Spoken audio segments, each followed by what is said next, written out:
So first of all, we have to add this avatar editor in our inventory. So you get this avatar editor link in my video description box. Just come to this page and click on get model. Once the item added to your inventory, now go to your Roblox Studio, open your game or experience. Make sure to activate toolbox. Under toolbox, select inventory, and here you will find avatar editor. Click on that.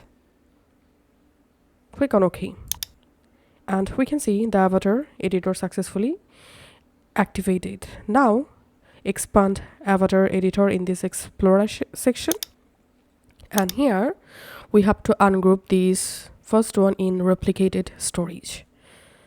So I'm just adding it inside replicated storage, and now clicking on ungroup and clicking on ungroup. Okay, now we have to add this in server script service. So let's add it in server script service, and we have to ungroup it, and we have to add this in starter GUI.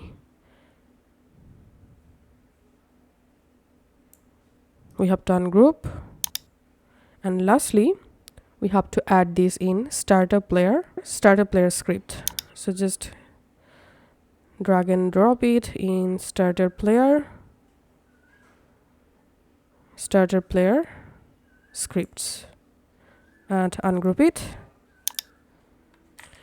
Once you are done, now all you have to need, go to the home tab and click this play button to play your game.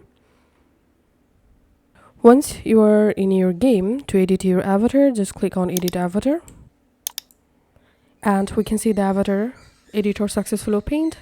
From here you can easily go ahead and edit your avatar just like this. So thanks for watching.